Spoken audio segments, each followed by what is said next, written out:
hisab itu mempunyai fungsi dan kedudukan yang sama dengan ruqyah. Jadi sama. Bahkan di putusan tarjih yang di jilid 3 menggunakan ruqyah itu istilahnya tidak perlu lagi dilakukan. Ya, bahkan ruqyah itu karena illat terkait dengan sumu li ruqyatihi waqtulu li ruqyatihi itu ditaklil dengan hadis Nabi sallam, inna nahnu ummatul ummiyah la naktub wa la naksub asyaru hakada. Jadi ayat hadis yang kita angkat yang ruqyah itu ditaklil dengan hadis ini bahwa kita ini tidak bisa menghitung, tidak bisa menulis terkait dengan astronomi. Karena pada saat itu Nabi tidak tahu sehingga yang digunakan itu adalah ruqyah. Namun ketika illat itu hilang, maka dia akan kembali ke hukum asal. Asalnya itu adalah hisab. Al-hukmu yaduru ma'illatihi wa sababihi wujudan wa adama. Sehingga kita gunakan di Muhammadiyah sebagai bentuk kemajuan. Ini mungkin ditawarkan juga karena tidak sedikit dari kita ini dibidahkan oleh kelompok-kelompok tertentu bahwa Muhammad itu telah melakukan bidah.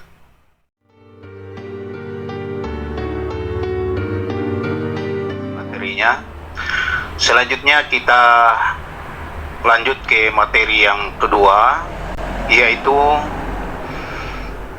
panduan amaliyah Ramadan yang akan disampaikan oleh Ustadz Dr. Kiai Abbas Bajomiro LC MA.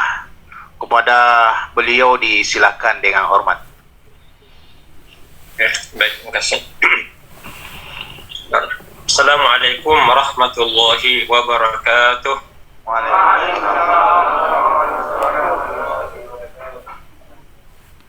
Alhamdulillahirabbil alamin. Alladzi ja'alana minal mutahabbin fillah. Wassalatu wassalamu ala asyrafil anbiya'i wal mursalin wa ala alihi wa ashabihi wa man walah. Allahumma anfa'na bima 'allamtana wa 'allimna ma yanfa'una wa zidna 'ilma. Yang kita hormati dan kita muliakan Ketua Pimpinan Wilayah Muhammadiyah Sulawesi Selatan, Profesor Dr. Kiai Haji Wase MAG yang bersama kita, alhamdulillah, dan tentu seluruh pimpinan yang hadir, pimpinan daerah Muhammadiyah Sulawesi Selatan, pimpinan Ortom, dan daerah pimpinan wilayah Aisyah serta jajarannya, dan para muballigh wal muballighat yang hadir pada kesempatan kali ini, dan yang saya hormati dan saya muliakan Ustazuna, saya Ustaz Kiai Haji Fatur Rahman Kamal. Ini kedua kali bersuah dalam Zoom bersama di kemarin di Maroko, hari ini bersama di Makassar lagi. Ya Allah, barakallahu fiik. Ada ada. Kalau mendengarkan dari Ustaz Pak Kiai ini, saya kira sudah mencukupi ini. Tinggal konklusi saja ya, ditambah kata penutup. Namun untuk mengambil berkah, saya akan menyampaikan sesuai dengan amanat yang akan disampaikan. Tuntunan atau panduan amaliyah Ramadan. Ya, kalau kita ditarjih istilahnya ini adalah ya tuntunan amaliyah Ramadan. Bagaimana kita beraktivitas. Namun demikian saya mengawali semacam fenomena yang kita hadapi oleh masyarakat kita. Bahkan ini kemarin masuk SMS, ya, di mana SMS ini cukup bisa menjadi mungkin memandu kita dalam bulan Ramadan ini sebagai pemantik ya terkait dengan apa yang akan kita berRamadan. Ada sempat masuk di chat kami ini, saya kenapa? Maaf. Oke. Ada pertanyaan masuk. Ada dua saya angkat pertanyaan. Assalamualaikum Ustaz. Ya, maaf ini mengganggu lagi waktunya ini. Ini pertanyaan masuk ke kami di majelis. Mau bertanya lagi soal puasa Ramadan. Bagaimana ini soal puasanya kami ini kerja lapangan? Itu tidak puasa saja, hampir setiap waktu harus minum. karena kerjanya di luar ruangan terbuka dan terkena panas matahari. Ya, bagaimana ke depannya apabila kami mengqada puasa atau bayar fidyah? Mohon petunjuk Ustaz. Nah, ini bertanya di 3 hari yang lalu ketika kami ke Palopo, beliau mempertanyakan persiapan, salah satu bentuk kesiapan warga kita ini ke depan dengan kendala-kendala yang dihadapi. Persoalannya adalah dia sebagai pekerja berat, ya, karena ingin bagaimana puasa baik, sebagai bentuk persiapan mempersiapkan diri, dengan cara tanya, apa yang akan kami lakukan ke depan kalau kondisi kami seperti ini. Lain lagi dengan pertanyaan yang kedua, agak beda ini pertanyaan juga, tapi cukup akan menjadi pemantik pertanyaan juga ini.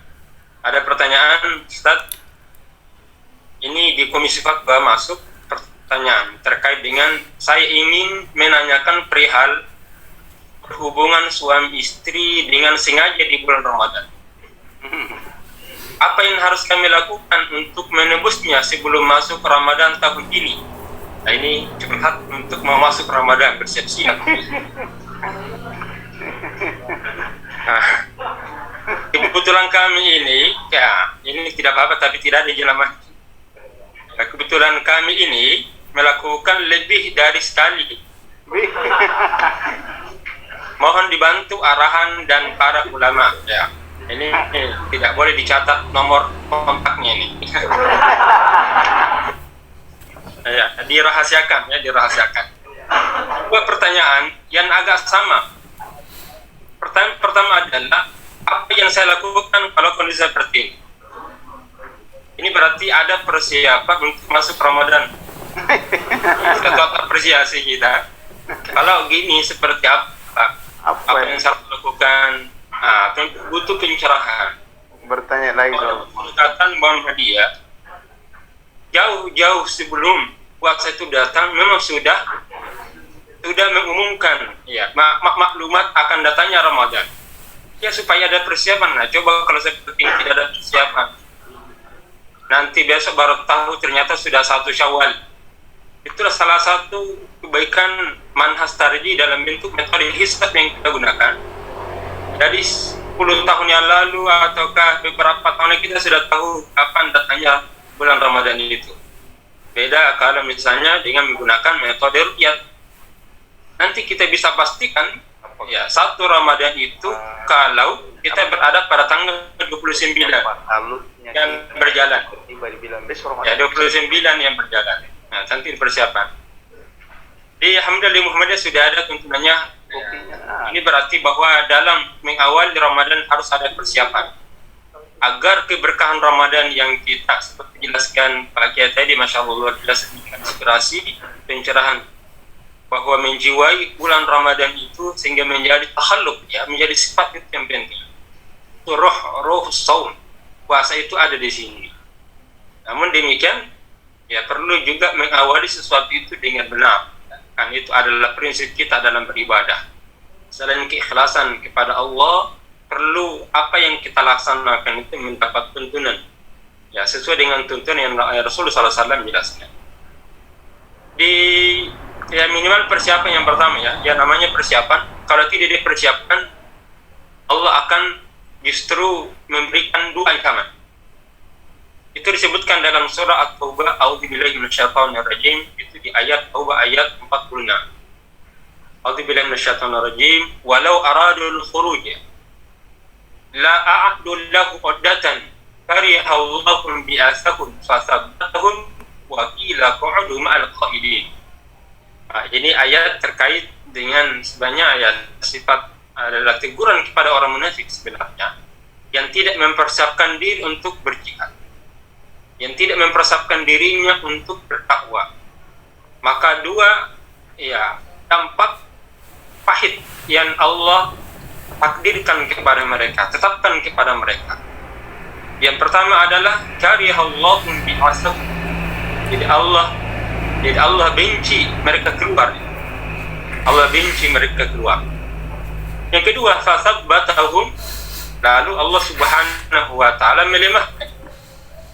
Bahkan dikatakan kepada mereka, wa qila qa'udu ma'al qa'idin.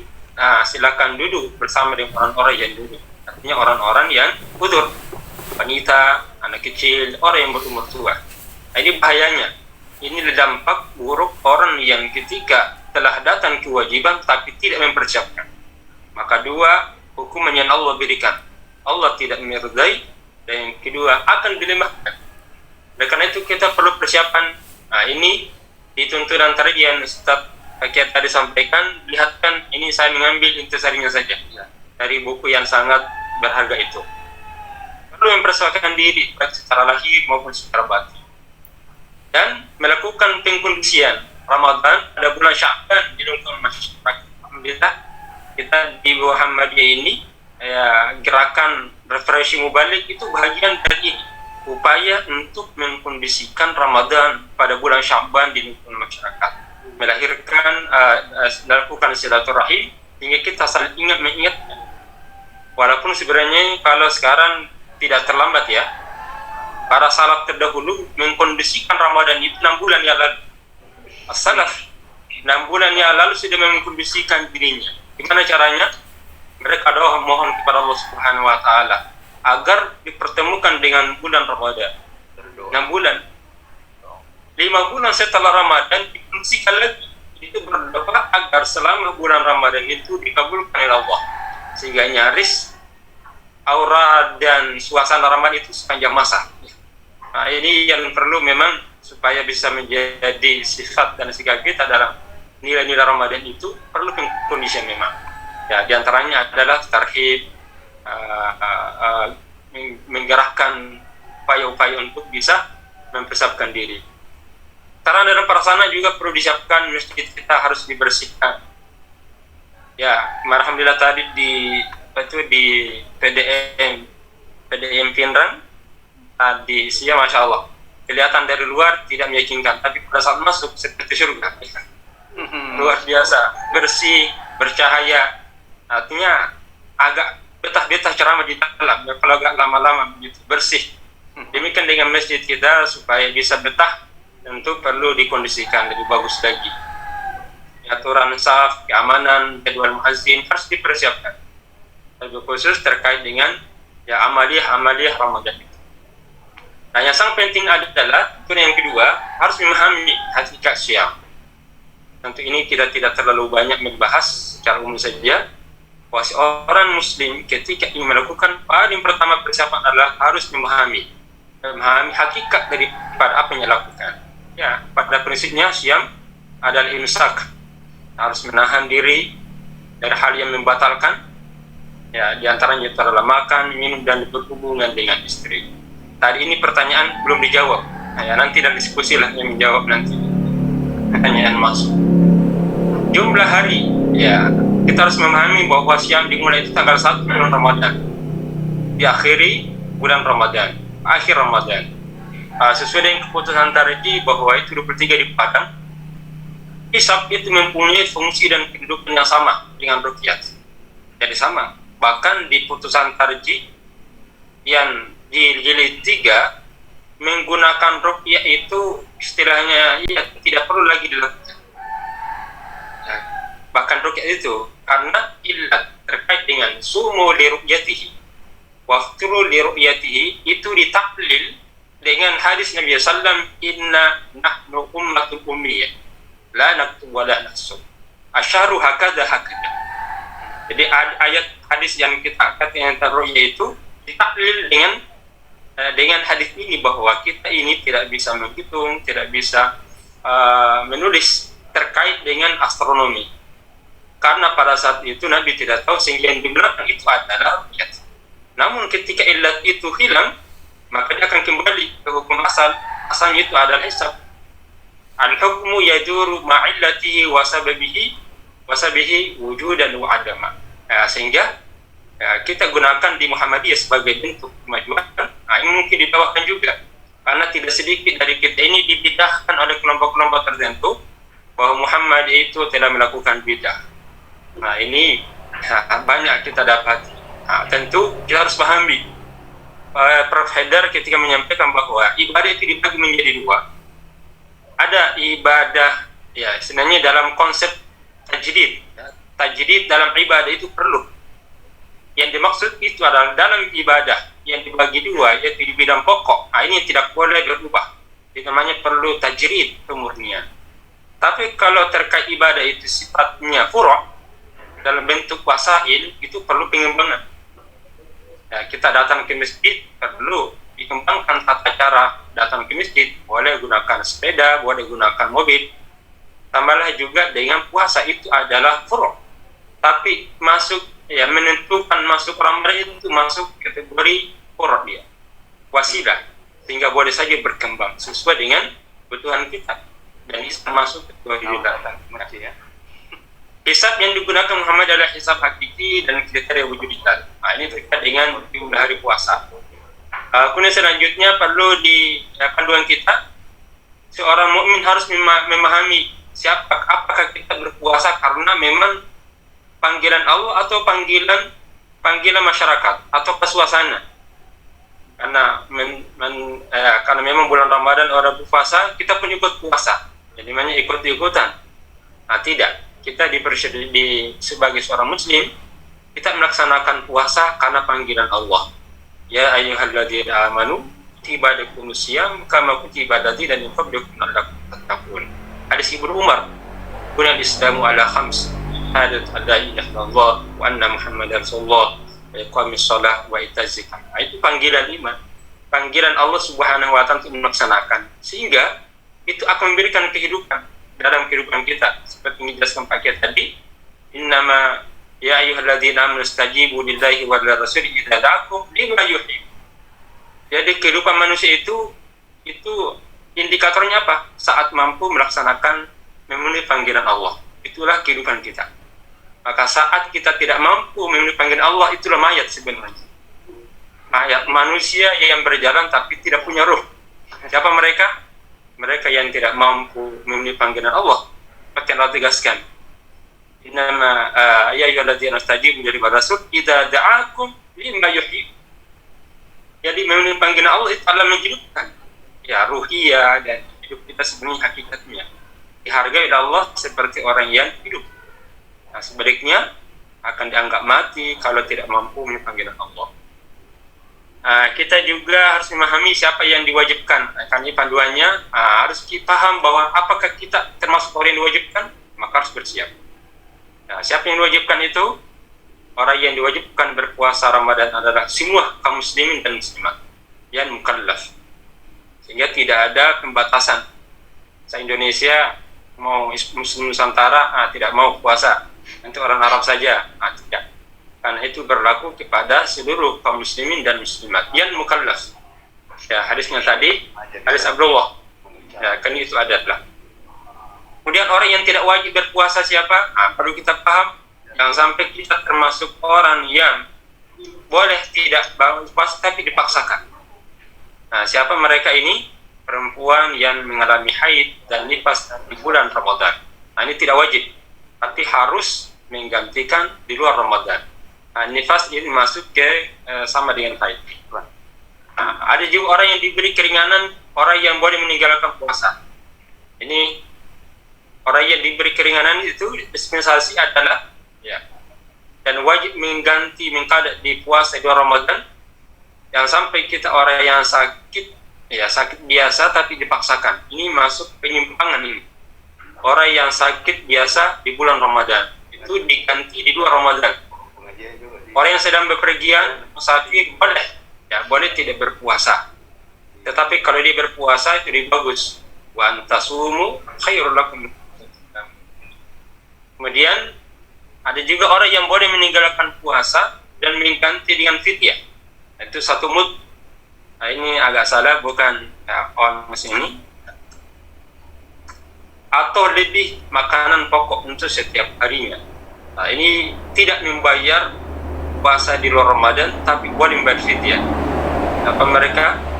Orang yang tidak mampu berpuasa, misalnya karena tua. Jadi ada mahasiswa kita bertanya, Ustaz, orang tuaku ini sudah tua sekali, tapi semangatnya sangat tinggi, umur 90 tahun mau puasa. Tapi kalau secara fisik, loyo. Dan perlu diingatkan kepada orang tua kita yang bersemangat, jangan dipaksa. Kalau memang dia tidak mampu, jangan dipaksa, cukup dia membayar fidyah. Karena semangat itu tidak cukup, harus memperhatikan kemampuan.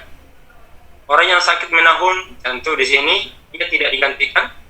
Perempuan hamil, ya ini masuk dikategorikan orang yang tidak mampu, karena ibu hamil dan ibu menyusui itu sama dengan orang yang dianggap sama dengan orang yang sakit menahun ini. Karena hari ini hamil, besok menyusui, setelah menyusui hamil lagi, setelah hamil menyusui lagi, sehingga berkelanjutan. Sehingga pada maka cukuplah dia membayar fidyah, karena tidak ada waktu untuk bisa menggantikan di luar Ramadan.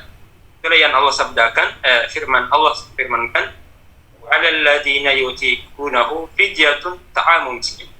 Jadi orang yang tidak mampu itu siapa saja? Ini ditafsirkan orang yang berumur tua, sakit menahun, ibu hamil, ibu menyusui. Walaupun sebagian ahli fikih membolehkan, bahkan dianggap ibu hamil atau ibu menyusui, selain dia harus membayar fidyah, juga harus menggantikan di hari lain. Misalnya kalau dia tidak khawatir terhadap dirinya, mungkin hanya bayinya saja, tapi tadi mengambil langkah ini. Hal-hal yang membatalkan, ini juga harus kita persiapkan. Ya, kita lihat makan, minum di siang hari pada bulan Ramadan, itu puasa batal dan wajib menggantikan di luar. Nah, ini menjawab pertanyaan yang kedua tadi. Tinggalnya suami di siang hari pada bulan Ramadan, puasanya batal dan wajib menggantikan puasa di luar Ramadan. Jadi yang bertanya tadi ini sudah harus diberitahu, karena ya harus menggantikan budak tidak ada. Tapi muncul pertanyaan, gimana kalau dia laksanakan dalam satu hari 2 kali, ya, atau sampai 3 kali? Apakah hitungannya 3 kali, dikali 6, dikali 2 bulan menjadi 6 bulan? Nah, ulama sepakat bahwa terhitung satu kali hari saja. Itu hitungannya 2 bulan berturut-turut. Apa yang membayar? Ya, suami yang membayar itu. Yang bermasalah juga adalah kalau ternyata yang meminta itu adalah pasangannya, istrinya. Apakah istri yang membayar atau tetap suami? Iya. Ya. Ini masuk di komisi fatwa kemarin, ya tetap suami. Biar suami istri mau, tapi kalau suami tetap bertahan, tidak akan terjadi. Memerdekakan budak. Hal yang penting yang lain adalah masalah orang yang lupa. Orang yang makan atau minum karena lupa di siang hari pada bulan Ramadan dalam keadaan berpuasa, tidak batal puasanya dan harus meneruskan puasanya tanpa adanya sanksi apapun. Jadi kalau Pak Ustadz Nurdin hari pertama makan coto karena baru pertama, belum tahu Ramadan, lupa, tambah lagi palu basah 2 mangkok, baru ingat, tidak batal, teruskan saja. Apa yang harus kita lakukan? Ya, katakan saja alhamdulillahirabbil alamin. Hal-hal yang harus dijauhi selama berpuasa, tadi sudah sampaikan. Nah, ini puasa sesungguhnya melatih kita untuk bertarbiyah, berkata atau melakukan hal-hal yang tidak sesuai dengan ajaran Islam, berbohong, memfitnah, menipu. Ini tidak membatalkan sebenarnya, tapi menghilangkan nilai, ya, menghilangkan nilai daripada puasa itu.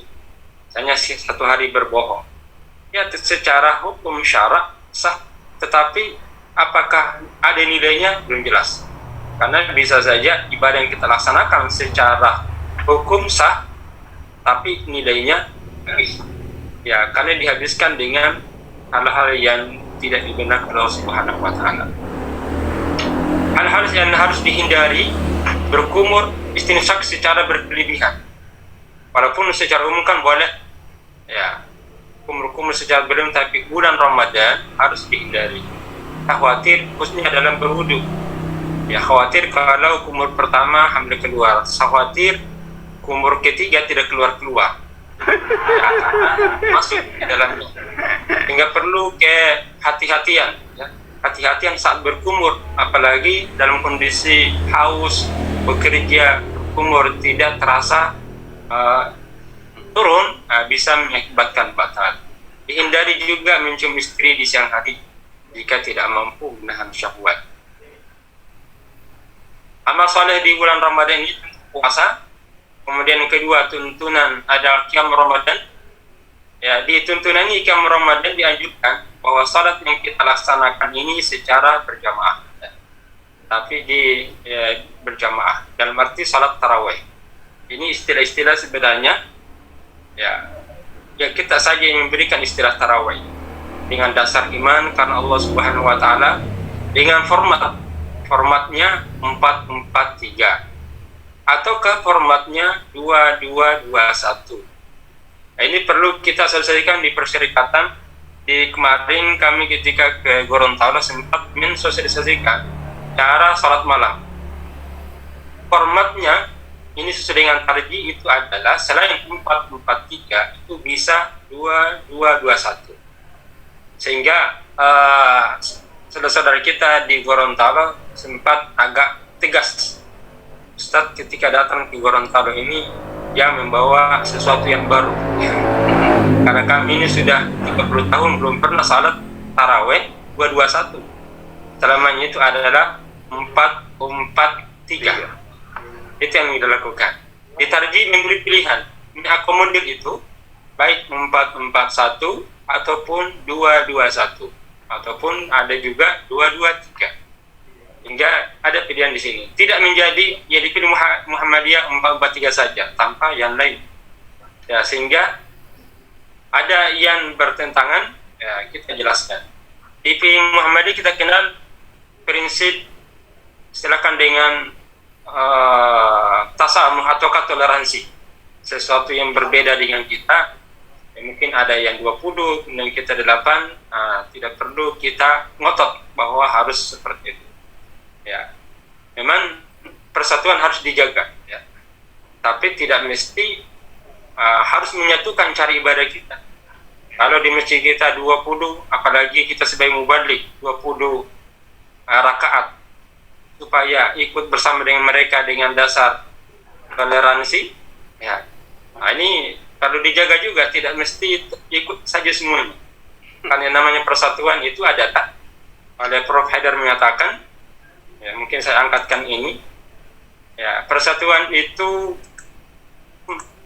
bukanlah kesatuan dan penyeragaman, tetapi sinergi, saling menghormati dan bekerja sama dengan ikatan iman, semangat ukhuwah, tasamuh dan fastabiqul khairat dalam kehidupan masyarakat dan kebangsaan yang terbuka ini. Jadi Muhammadiyah mengajak umat Islam untuk mengembangkan sikap beragama yang tengahan, ya. Ini bahasa Prof. Haidar, wasitiyah moderat, saling mendukung dan memperkuat, serta tidak saling memperlemah dan menyediakan kelompok lain yang berbeda. Bapak dan Ibu sekalian, saya kira mungkin ini saja karena waktu sudah larut. Nanti kita kembangkan, ya, dalam sesi tanya jawab. Kalau pandu ini cukup panjang, ya, sehingga dicukupkan sampai di sini. Ya, apa yang menjadi kebutuhan kita, semoga bermanfaat. Balikan. Terima kasih Pak Kiai telah menyampaikan materinya. Insyaallah kita lanjutkan dengan sesi diskusi atau tanya jawab. Saya minta 2 dari via Zoom, kemudian 2 yang offline. 1. Saya persilakan kepada para mubalik yang ada di Zoom. Siapa di situ?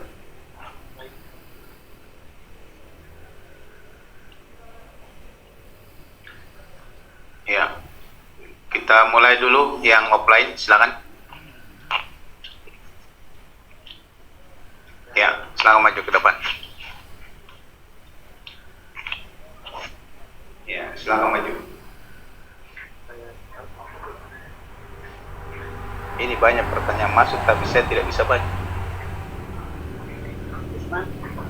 Bisa baca pertanyaan. Assalamualaikum warahmatullahi wabarakatuh. Saudari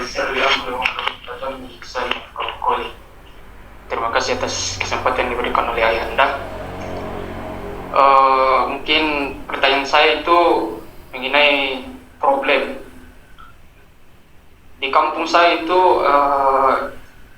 Di samping rumah ada masjid yang sementara dibangun oleh keluarga karena itu merupakan tanah wakaf dari nenek moyang kami. Nah, namun di dalam pembangunannya tersebut terdapat berbagai problem, terkhusus jamaahnya sendiri. Ada sebuah masalah di bawah, yakni sampai-sampai membuat jamaah, yakni Pak Imam itu sendiri tidak mau datang lagi sholat karena mungkin ada kata-kata yang membuat luka hatinya sehingga dia tidak lagi ke masjid. Nah, saya ketika pulang kampung itu melihat problem tersebut, namun saya masih ragu untuk menyampaikan kepada jamaah karena mungkin di kampung saya itu ada kayak aturan gitu yang mungkin sudah terikat. Ketika anak-anak yang menyampaikan seolah-olah tidak mau didengar, ada kata-kata yang mungkin dikatakan bahwa apa toh kau masih anak kecil, mau ajari orang tua. Nah, itu ada tekanan psikologis bagi saya sendiri. Mungkin itu arahan. Yang kemudian yang kedua, terkhusus nanti teman-teman akan ada yang pergi muwalik. Di pembagian daerah itu ada yang di Toraja. Mungkin teman-teman akan mendapatkan problem karena di sana mayoritas Nasrani. Nah, bagaimana Ustaz di dalam fikih dakwah itu di dalam menerapkan hukum tahapan dengan hukum yang sebenarnya? Karena sebagai contoh kasus ketika ada sahabat yang ingin masuk Islam, namun dia mengatakan kepada dirinya, saya suka berbohong. Tetapi Rasulullah mengatakan, masuk saja dulu Islam, nanti berikutnya itu dikembangkan. Itu kan berawal dari hukum tahapan. Bagaimana itu Ustaz? Apa menjadi aspek-aspek tertentu yang menyebabkan kita harus menggunakan terlebih dahulu hukum tahapan, kemudian pada poin tertentu juga atau kondisi tertentu kita harus merubah hukum tahapan tersebut menjadi hukum yang sebenarnya. Terima kasih.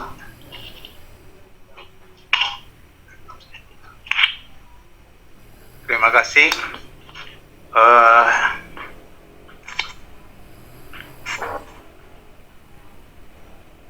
Saya persilakan dari jemaah Zoom. Langsung saja barangkali di bagian naik tangannya itu diberi kesempatan. Silakan Pak M. Imran. Pak Assalamualaikum, Assalamualaikum warahmatullahi wabarakatuh. Salam. Ustadz, saya ingin mendapatkan konfirmasi kembali tentang salat witir yang dilaksanakan setelah salat tarawih, yang mana pemahaman saya bahwa salat witir ini adalah penutup dari salat malam atau tahajud. Nah, apakah dari beberapa yang saya ketahui bahwa ada hadis yang mengungkapkan di mana sahabat Nabi walaupun setelah salat malam itu sudah witir, tetapi ketika bangun malam sebelum sahur itu masih sholat tahajud lagi gitu. Nah, dalam hal ini bagaimana tarjih mengukuhkan pandangan yang seperti ini? Terima kasih. Assalamualaikum warahmatullahi wabarakatuh. Salam. Saya kira cukup dulu karena malam semakin larut. Saya persilakan dulu Ustadz ya untuk menjawab pertanyaan pertama dari mahasantri kita, yaitu tentang penerapan hukum yang secara bertahap, kemudian problem yang mereka hadapi di kampungnya. Silakan. Ya, terima kasih ya. Saya jawab tentang persoalan fikih dakwah ya. Bismillah. Pertama kita sebagai anak muda ini, dai kalau berdasarkan ayat Al-Quran, qad ja'akum rasulun min anfusikum, ya, azizun alaihi ma'anittum harisun alaikum bil mu'minina raufur rahim. Empati menjadi sangat penting ya teman-teman para mubalik. Jangan berharap masyarakat memahami Anda, tapi kitalah para dai yang memahami dan berempati kepada masyarakat, gitu loh. Seperti tadi ya, jadi ucapan misalnya, apalah anak muda kok ngajari orang tua, kita baru sebegitu saja. Jangan baperan ya. Jadi kalau salah satu saya kira jadi dai di era digital saat ini, dai dilarang baper ya, terlalu terbawa emosi perasaan. Nah, saya ingin menggambarkan ketika misalnya Nabiullah Ibrahim ya kalau kita mengacu kepada sejarah beliau ya abatilah ta'budi syaitan inna syaitana kana lirrahmani asiya, itu kan bagus sekali itu. Ya abati inni akhafu an yamassaka azabun minir rahman fatakuna lisyaitani waliya. Indah sekali ya. Jangan kau sembah setan itu sangat durhaka kepada Allah yang Maha Penyayang. Wahai ayahku, aku takut jika engkau terkena siksa Allah dari Allah yang Maha Rahman, dan kemudian engkau menjadi loyalis para setan. Itu kan dijawab, qala araghibun anta an alihati Ibrahim la in lam tantahi la arjumannak. Apakah engkau benci dengan Tuhan yang aku sembah? Dan jika engkau tidak mengakhiri ucapanmu ini, wahai Ibrahim, la arjumannak, aku akan rajam kau, aku akan lempar kamu pakai batu sampai mati. Nah, itu respon Pak. Tapi bagaimana Ibrahim mengajarkan kita? Qala salamun alaik. Nah, ini yang penting. Ibrahim tetap mengatakan salamun alaik. Jadi ini bagian daripada empati. Jadi seorang mubalik harus sampai pada tahap spiritualitas, bahwa orang lain, apalagi orang tua di kampung itu adalah bagian daripada darah daging dia. Oleh karena itu ucapan-ucapan seperti itu saya kira karena yang bertanya kebetulan anak muda, ya kita tidak perlu terlalu jauh. Nah ini ucapan saya ini mudah untuk orang Jogja, tapi kalau di Makassar kan bisa berat ini ya. Jadi terutama anak-anak muda, tapi kita kan sudah dicelupi ya, ada celupan Muhammadiyah ini saya kira penting ya. Jadi itu posisi kita mengambil posisi sedemikian rupa karena tetap target kita ini adalah menyampaikan dakwah. Bahwa hambatan-hambatan ya tidak perlu terlalu risau ya. Kalau dakwah tanpa hambatan itu jadi artis lebih enak ya. Selama kita berdakwah maka hal-hal sedemikian rupa penting. Maksud saya adalah bagaimana para dai sekarang mengelola aspek emosionalitas pada diri.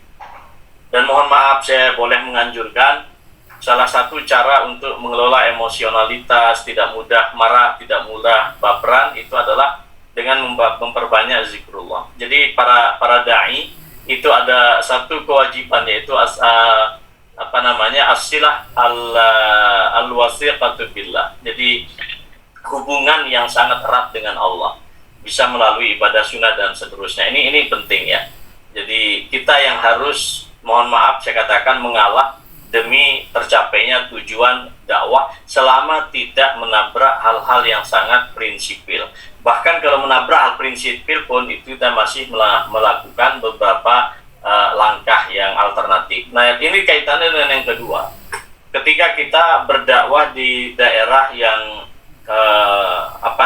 yang mayoritas non muslim dan kemudian kita minoritas, atau kita berada di dalam keadaan 50-50. Nah, dalam keadaan seperti ini memang mohon maaf, ini kita ingat juga pesan daripada Rasulullah kepada Mu'adz bin Jabal, innaka ta'ti qauman min ahli kitab falyakun awwala ma tad'uhum ilai syahadat an la ilaha illallah. Jadi prioritas ini, tahapan-tahapan ini sangat penting sekali. Kata kuncinya adalah bagaimana kita dakwah akidah ini menjadi, saya kira, pokok yang luar biasa ini. Oleh karena itu, ada di dalam kaidah dakwah kita al-usulu qoblal furu'. Kita sampaikan hal-hal yang bersifat pokok, lalu baru kemudian kita uraikan hal-hal yang bersifat cabang. Nah, dalam suasana seperti ini, tasamuh ayat Al-Mumtahanat ayat 8 dan 9 itu bisa dijadikan acuan. Jadi mohon maaf teman-teman, misalnya besok kita konkret saja, ada masjid bertetangga dengan gereja. Bila misalnya orang-orang gereja dengan suara, dengan volume tertentu dari suara azan kita atau suara tadarus di masjid, dan mereka kemudian meminta agar suara itu direndahkan, kalau saya pribadi mengatakan tidak ada persoalan kita merendahkan suara volume itu, karena ini tidak ada kaitannya dengan mematikan syiar. Yang bermasalah kemudian kalau orang Kristen melarang kita ngaji, melarang kita membaca Quran, itu yang bermasalah. Tapi kalau persoalan yang bersifat misalnya volume yang kemarin diperdebatkan, ini kan persoalan yang bersifat instrumen. Dia adalah wasilah, bukan bersifat wayang. Nah, oleh karena itu bagi para dai harus bisa memisahkan mana sesungguhnya tujuan yang esensial di dalam dakwah kita ini dan mana hal-hal yang bersifat tidak esensial. Dia bersifat ya tadi itu, apakah itu instrumental, wasail, ataukah dan dia tidak menjadi primer, misalnya sekunder. Nah, ini memang kita harus tahu. Oleh karena itu harapan kami tentu kalau bisa Ustaz Dahlan, para dai kita ini memiliki, dulu kami laksanakan Pak, ketika kita mengirimkan dai di Gunung Kidul, ada para pembimbing yang memang on call. Kalau ada kasus-kasus yang bersifat krusial, itu dia langsung komunikasi misalnya dengan siapa gitu, mubalik senior, agar teman-teman di lapangan itu tetap dalam kondisi terkontrol. Apalagi dalam suasana yang seperti ini, dan ditambahkan lagi tadi tempatnya yang barangkali non muslim itu adalah mayoritas dan kita sebaliknya. Ini juga saya sampaikan kepada teman-teman di Denpasar. Di Denpasar Bali juga demikian. Nah, jadi ini penting. Ini hikmahnya itu di situ. Ud'u ila sabili rabbika bil hikmah wal mau'izatil hasanah wajadilhum billati hiya ahsan. Jadi hikmah itu malah kalau kita membaca ya kaidah di dalam amar ma'ruf nahi munkar, ini ada satu kitab, misalnya saya kira Ustaz Abbas membaca ini ya, Al-Amru bil Ma'ruf nahi munkar, punya Khalid As-Sabat, Osman As-Sabat. Beliau memberikan kaidah. Jadi kalau ingin melakukan satu aktivitas dakwah, kemudian harus ditimbang. Kalau maslahat yang dilahirkan itu lebih sedikit daripada mafsadat, maka dakwah kita pending. Kalau maslahat yang dilahirkan itu sama dengan mudaratnya, maka dakwah kalau maslahatnya lebih kecil daripada mudaratnya lebih besar, dakwah dihentikan. Tapi kalau dia seimbang, mudarat dan maslahatnya 50-50, dakwah itu dipending sampai nanti maslahatnya lebih besar. Jadi ini hal-hal kayak begini ini harus ditimbang betul Pak. Dan inilah kecermatan kita di dalam berdakwah di lapangan. Jadi tahapan-tahapan ini saya kira setuju tadi ya. Tapi mohon jika teman-teman ini anak-anak muda misalnya, maka perlu musyrif ya, yang dia bisa berkonsultasi ya. Kemudian juga saya akan sampaikan, ini ada pertanyaan juga. Apakah kita kalau berdakwah lalu kemudian tidak committed dengan apa yang kita dakwahkan? Pertanyaannya adalah, apakah syarat berdakwah itu kita mengamalkan apa yang kita dakwahkan? Sejauh yang saya baca di dalam kitab para ulama itu tidak ada, itu menjadi bagian akhlak. Ya, jadi apakah seseorang yang berdakwah misalnya orang ini tahu sholat, tapi dia belum konsisten menunaikan sholat. Apakah dia dilarang berdakwah untuk mengajak temannya sholat? Itu tidak ada larangan.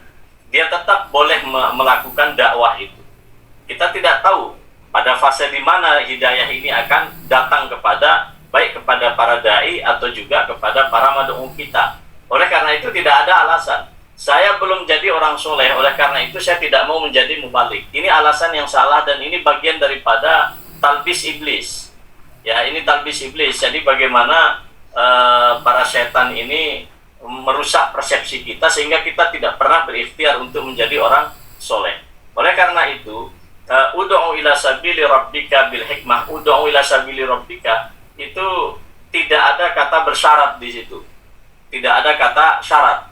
Misalnya untuk mengajak orang sholat, syaratnya kita sholat dulu, itu tidak ada. Kalau mengajak sholat, sholatlah. Siapa tahu dengan mengajak sholat, kemudian hidayah yang datang kepada kita itu lebih kuat. Sama saja dengan begini, saya ingin ceramah tentang infak dan sedekah, atau juga tentang zakat. Tapi harta saya sendiri tidak cukup untuk melakukan infak, sedekah, dan zakat. Apakah kemudian saya tidak boleh menjelaskan hukum zakat dan sedekah? Itu tidak ada dasarnya.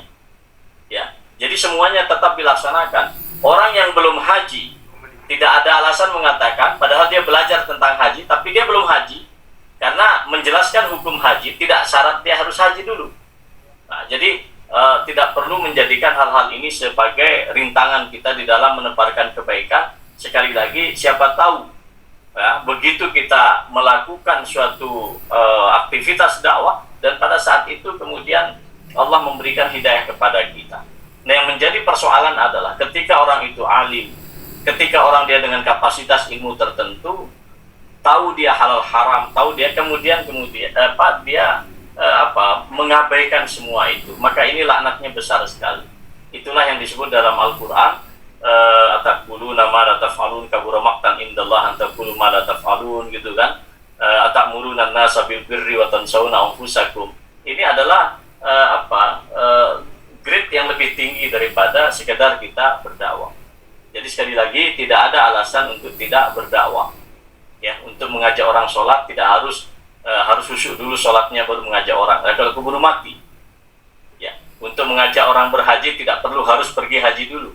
Ya, jadi kita inilah yang kita teman-teman sekalian, maka Nabi itu mengatakan balighu anni walau ayat, sampaikan saja, sampaikan. Kita tidak tahu apakah hidayah Allah itu sampai kepada orang yang mendengar terlebih dahulu atau kita yang menyampaikan. Karena Nabi juga menyatakan falyuballigh asyahid al-ghaib wa rubba muballighin au aminas sami'. Karena bisa saja orang yang mendengar dari Nabi tidak lebih sadar untuk mengamalkan dari orang yang hanya bisa mendengar dari orang kedua. Ini maknanya bisa saja hidayah sholat itu belum datang kepada orang yang mengajak sholat, tapi dengan dia mengajak sholat, Allah kemudian mempercepat hidayah itu datang. Kalaupun dia mati sebelum hidayah itu datang, ya, kebetulan orang yang belum sholat itu mau sholat karena disuruh oleh orang yang nggak sholat. Kalau dia mati, maka pahala orang sholat itu dia sudah dapatkan, walaupun dia sendiri nggak sholat. Mengapa? Ya itu tadi, manda'a ila hasanatin falahu ajru man amila biha. Barang siapa yang mengajak kepada suatu kebaikan, maka baginya adalah kebaikan, ya, dan tidak berkurang daripada kebaikan orang yang mengamalkan kebaikan itu tidak akan berkurang. Dan seterusnya, ini motivasi yang perlu kita bangun. Jadi teman-teman sekalian, tidak perlu kemudian terlalu idealis, ya, harus bisa bahasa Arab, sholatnya udah harus khusyuk, hafal Quran. Saya kira tentu itu sangat ideal, tetapi tidak perlu menjadi penghalang. Jadi dakwah di Muhammadiyah itu bergembira saja, ya, sesuai dengan kapasitas dan kemampuan masing-masing. Wallahu ta'ala a'lam bishawab. Ya, terima kasih Ustaz. Selanjutnya pertanyaan dari Pak Imran Hanafi, mungkin beliau di Australia barangkali sementara ini, tentang sholat witir, ya, yang sudah selesai kemudian ada lagi setelah bangun tuh menambah sholat witirnya. Padahal Ustaz. Sebelum saya jawab, ini ada pertanyaan di kolom, mungkin ringkas Jadi jawabannya adalah pekerja berat. Itu di tuntunan tarjih boleh orang yang bekerja berat untuk tidak berpuasa dengan cara menggantikan dengan membayar fidyah. Kalau pekerjaan berat itu adalah menjadi pekerjaan sehari-harinya sepanjang tahun. Jadi tidak ada waktu untuk berpuasa. Maka makna pekerja berat itu masuk kategori wa'alal ladzina yutiquna fidyatun ta'am miskin. Maka yang masuk termasuk juga orang yang sakit menahun, orang yang sakit berat, itu masuk kategori wa'alal ladzina yutiquna fidyah. Nah, termasuk juga itu adalah ibu hamil dan ibu menyusui. Nah, ini berdasarkan putusan tarjih. Kemudian yang kedua, jadi kalau 2 kali 3 kali mengulangi, ya cukup 1 kali bayarnya, karena dianggap yang melanggar itu yang pertama. Ya, sehingga kafaratnya adalah 2 bulan berturut-turut saja. Kemudian ketiga, terkait dengan pertanyaan ini. Jadi kalau kita membaca, ada 2 riwayat yang terkadang kontradiksi, ya, bertentangan. Dan ini kita kupas secara mungkin agak detail, tapi tidak terlalu panjang, ya. Yang pertama adalah hadis Nabi SAW dalam hadis At-Tirmizi wa Abu Dawud dan Ahmad, hadis sahih. Nabi SAW menyatakan, la witrani fi lailati. Ini tidak ada 2 witir dalam 1 malam. Hadis ini oleh At-Tirmizi dinyatakan hasan. Ya, bahkan Ibnu Hibban menyatakan sahih. Ya, hadisnya sahih. Pada Syekh Al-Imam Al-Asyaukani mengatakan bahwa hadis ini menunjukkan tidak dibolehkan membatalkan salat witir yang telah dilakukan. Artinya apa? Setelah salat witir, seseorang boleh melakukan salat sunnah lagi. Karena dengan melakukan salat sunnah dengan bilangan genap, ya, 2 rakaat hingga datangnya subuh tanpa witir lagi. Ya, sehingga tidak menjadi genap. Ini pernah dilakukan oleh Rasulullah SAW dalam hadis diriwayatkan Imam Muslim, hadisnya sahih, tentu Imam Muslim. Kana yusalli 13 raka'atan. Jadi Nabi itu salat itu 13 rakaat. Jadi tapi kebanyakan Nabi salatnya 11 rakaat. Yusalli 8 raka'ati. Nah, Nabi SAW 8 rakaat. Thumma yutir, kemudian witir. Thumma yusalli raka'ataini wa huwa jalis. Nabi SAW duduk melaksanakan salat 2 rakaat dalam keadaan duduk. Idza arada an yarka qama faraka thumma yusalli raka'ataini baina nidai wa liqam min salati subuh. Ya, Nabi SAW ketika beliau akan ruku, beliau berdiri. Dan tadi kan asalnya duduk, tapi kalau mau ruku beliau berdiri. Kemudian ruku dan salat 2 rakaat di antara azan dan iqamah. Itu waktu salat subuh. Disebutkan lagi dalam riwayat At-Tirmizi, Ahmad dan hadisnya oleh Syekh Al-Arnaud dikatakannya hadisnya hasan. Bahkan yang lain juga ada yang menyatakan hadisnya sahih, minimal hasan. Itu dari sahabiah Ummu Salamah. Kana yarka'u rak'ataini ba'dal witr. Nabi SAW itu melaksanakan 2 rakaat setelah witir. Oleh Syekh Arnaud dinyatakan hasan, dan At-Tirmizi pun menyatakan hadisnya adalah sahih. Nah, ini banyak yang berpendapat seperti ini di kalangan sahabat. Abu Bakar bin Nasir, kemudian Rafi' ibnu Khudaij, Aib ibn Amr, Tariq ibn Ali, bahkan Abu Hurairah, Aisyah. Itu termasuk kebanyakan sahabat membolehkan melaksanakan 2 rakaat setelah witir. Tetapi kita dibenturkan lagi dengan satu hadis Nabi SAW. Seperti Imran tadi sudah sampaikan bahwa dari hadis Ibnu Umar, Nabi SAW menyatakan ij'alu akhira salatin bil-laili witra. Jadi jadikan terakhir salat witir malam dan atas witir, dan dikatakan ditafsirkan sebagai penutup katanya, ya, menurut riwayat ini. Jadi oleh sebagian sahabat ataukah pendapat yang lain menyatakan hadis ini menunjukkan bahwa setelah witir tidak dilakukan lagi salat 2 rakaat, lalu ditambah lagi witir, sebab kalau itu dilakukan maka dia akan menjadi genap. Ya, berarti salatnya itu lagi ganjil. Kalau dia salat witir lagi, misalnya salat malam lalu witir lagi, maka akan menjadi ganjil. Padahal yang harus kita jadikan adalah setiap salat yang kita lakukan harus ditutup dengan witir. Ini intinya bahwa salat witir itu salat terakhir di waktu malam. Ya, ini sebagian sahabat mendukungnya. Bagaimana mengatasi perbedaan itu? Kita di kaidah tarjih, kalau dikemukakan ada beberapa hadis yang tampak kontradiktif ini, maka dilakukanlah al-jam' wa taufiq.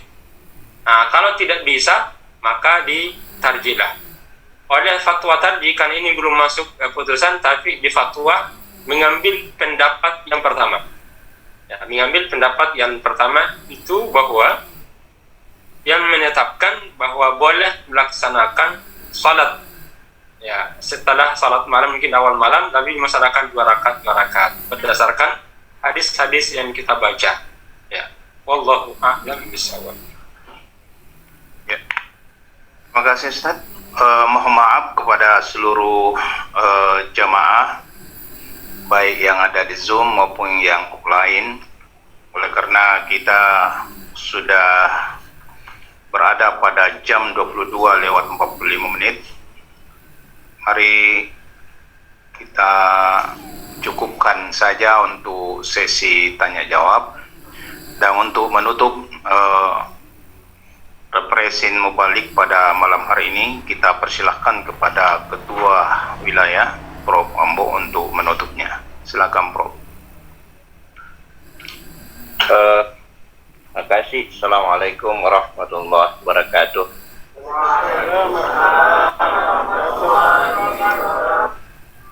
Alhamdulillah, kedua Ustadz kita telah menyampaikan materi. Ya, yang pertama oleh Kiai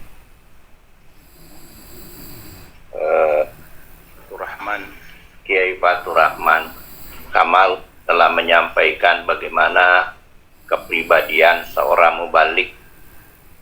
Ya, jadi ini perlu diperhatikan tadi, itu adalah kepribadian seorang mubalik, bagaimana dia bersikap, bagaimana bersikap, berucap, ya tentu dengan bijak dan punya langkah-langkah strategis menghadapi objek dakwah.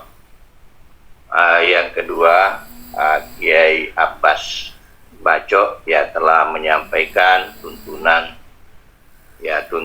bagaimana ibadah Ramadan ya, sehingga kita bisa memperoleh manfaat, kita bisa memperoleh hikmah, dan kita mendapatkan rahmat dari Allah Subhanahu wa Ta'ala.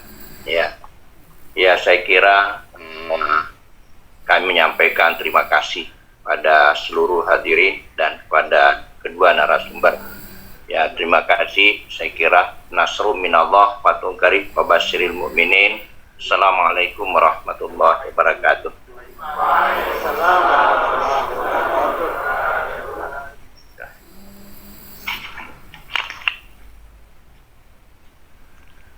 Baik, terima kasih kepada Ketua Wilayah telah menutup represin mubalik pada malam hari ini. Mari kita bersama-sama menutup repressing ini dengan sama-sama baca hamdalah. Alhamdulillah rabbil alamin. Assalamualaikum warahmatullahi wabarakatuh. Ya, mohon diri. Ya, terima kasih Pak Dahlan, terima kasih Ustaz. Ya. Assalamualaikum. Waalaikumsalam.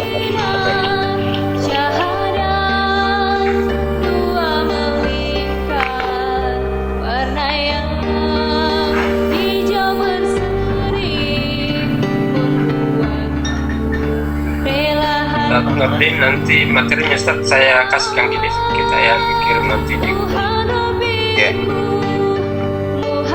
agak panjang ini. insyaallah. Yes. Recording stopped.